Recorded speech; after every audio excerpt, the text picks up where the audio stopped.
il arrive dans nos milieux qu'on est confronté à des gens qui résistent.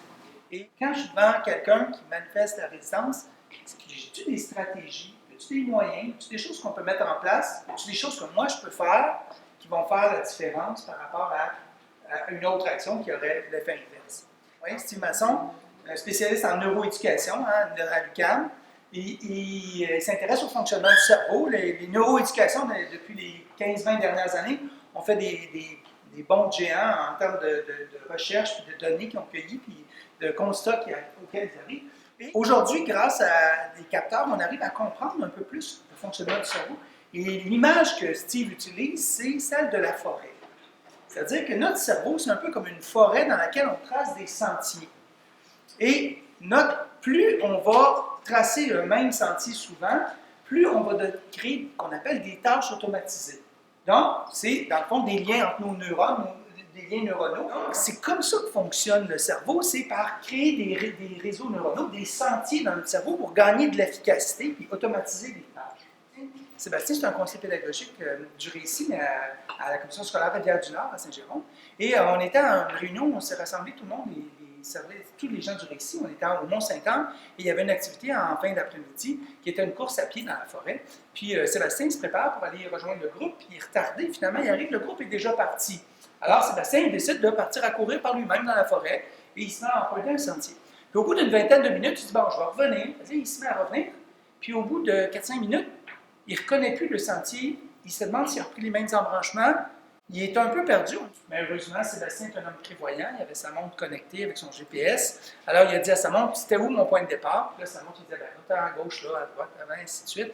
Tu avais la direction, donc Sébastien a pu retrouver son chemin. Sébastien était dans un sentier pas connu, pas un sentier tracé automatisé. Il court beaucoup, Sébastien. Quand il est dans son coin et qu'il part en forêt, il ne pense même pas à regarder le sentier où il s'en va. C'est un sentier qui est tellement souvent emprunté qu'il peut penser à plein d'autres choses dans sa tête, faire d'autres choses, il peut courir dans son sentier sans se poser de questions parce qu'il sait où ça va le mener. Peut-être qu'il y a d'autres sentiers qu'il pourrait emprunter, mais il ne les voit même pas parce qu'il y a des obstacles ou des choses qui les empêchent. Ou encore parce que des fois, il y a des sentiers qui paraissent peut-être trop difficiles, puis surtout, je ne sais même pas ce qu'il y a de l'autre bord du sentier. Dans le fond, notre cerveau, c'est un peu comme ça qu'il fonctionne.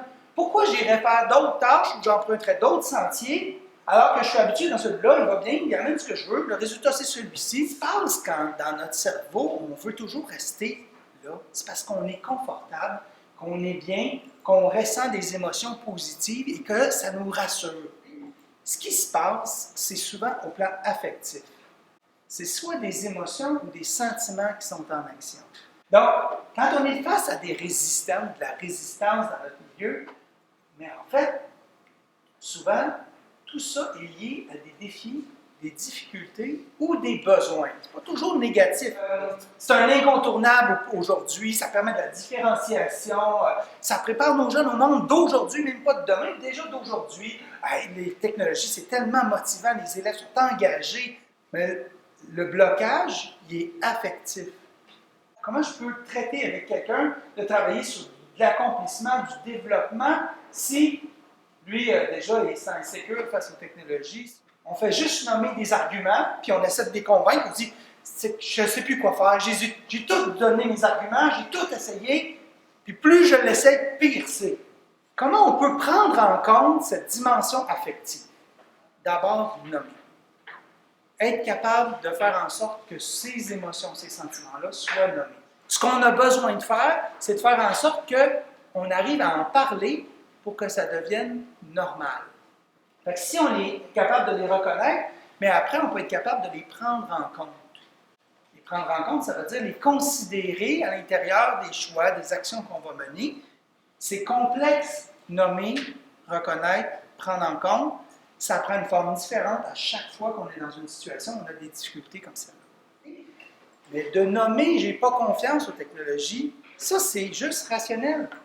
Quand il parle de « j'ai pas confiance », il parle de ce qu'il ressent. Ouais, je comprends, avec le nombre de fois qu'on a eu des pannes, je comprends qu'on se sent insécure et qu'on n'ose pas trop. On parle à l'affect. Parler à l'affectif, ça développe la réelle empathie. J'ai absolument besoin de reconnaître que ce qu'elle ressent, ça se peut que ses arguments ne soient pas légitimes. Puis souvent, c'est pour ça que je m'adresse à ces arguments, parce qu'ils ne sont pas légitimes, donc je contre-argumente. Parce qu'en fonction de son expérience, de ce qu'elle a vécu, de où elle en est dans ses capacités cognitives, exécutoires et autres, ben, elle ressent ça, puis cette personne-là, elle le ressent réellement. Si moi, je ne suis pas conscient que je ressens de l'impatience, si je ne suis pas conscient que je suis exaspéré, si je ne suis pas conscient que je vis ces émotions-là, mon sentiment d'impatience, ça fait que j'ai de la misère à être à l'écoute de son sentiment et de développer de l'empathie. Mais c'est tout aussi important de prendre conscience de ce que moi je ressens. Puis nos leaders, ça peut être aussi important de travailler ça avec eux. Si on l'amène à prendre conscience qu'il peut jouer un rôle de leadership, mais pour développer un rôle de leadership, il a besoin de s'intéresser à ce qu'il ressent. Puis que ce qu'il voit, lui, comme de la résistance, ben, c'est peut-être juste l'expression affective. Que si je suis capable de prendre en compte l'affect, je vais peut-être être capable de t'aider mieux à trouver des solutions pour arriver au résultat attendu.